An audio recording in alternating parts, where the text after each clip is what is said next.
everyone, this is Kayla, aka Keep Scrappin', and I'm here today to show you how to use some pre-made element clusters and make them look like you had made them layer by layer on your layout. Today I'm using Photoshop Elements 14 and some products from the Lily Pad. The Whimsies that I'm using are from Gypsy. They are their Eclectic Whimsies, and I'm going to be using them with a kit from Forever Joy called New Leaf, and both of these products are available at the Lily Pad and are part of the BYOC for January 2017. And let's get started.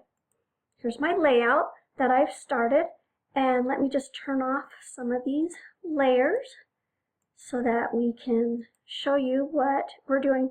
So first of all, we want to make sure that our color chips are set to the default. So if you just hit D, that will make sure that you have your default color chips of black and white.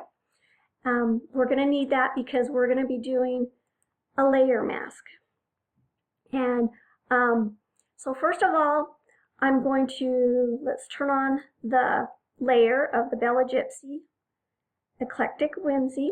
You'll notice that these Whimsies consist of some paint and some scatters and elements and things, and so they're already pre-made and all the work's been done. They're really fun, but I want to make it look like I did the work and that I stamped the paint and then I put down my picture and then I put the fun elements over the top.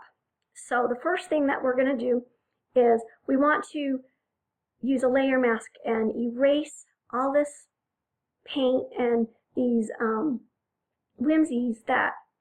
whimsical scatters and things that are covering my photo. The easiest way to do that is with a layer mask, and so I'm going to go over here to my layers panel and I'm going to control click on the thumbnail photo, and you'll notice that it put marching ants all around my photo. Now I'm on the Whimsy layer, and then I'm going to go up to the top of my palette and I'm going to pick the Add Layer Mask icon, which is a rectangle with a circle in it, and I'm going to click on that. And you'll notice down here it added this box, which is my layer mask box. And as you can see, it added the black and white, and it's hiding everything. The black hides everything, and the white shows everything. But it's hiding the stuff I want to show, and it's showing the stuff I don't want to show. So a quick and easy way to do that is to invert it. So the black turns white and the white turns black. So over here on your panel, make sure you're clicked on the box and then hold down the control key and hit I for invert, and that will invert it. And now everything on top of my photo is hidden and the other stuff is showing that I want to have showing. A nice thing about the Gypsy Whimsies that I love is they include all of the elements and paints and things separately, so you can use what you want, or you can layer them like I'm going to show you easily and make it look like you did the creative work when really it was already done for you. You just had to put it all together.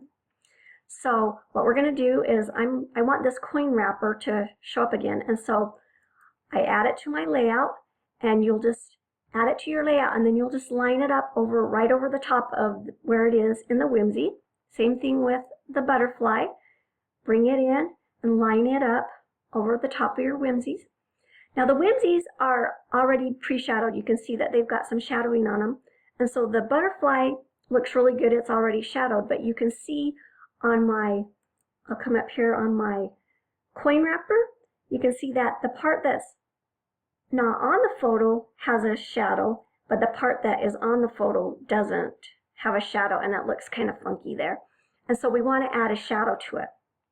And so I'm going to add that shadow there, and in Photoshop Elements, the shadows are on the same layer as your element, but Fiddle-Dee-Dee Designs, Cheryl has made up a tutorial on how to separate your shadows to a separate layer in Photoshop Elements, so I'll make sure and link you up to that video. that you can do that here too. And what I want to show you is the shadow that was on the wrapper. I didn't want it to go all the way over to this other part that was already shadowed. And so what I did is when I had the shadow on a separate layer, I just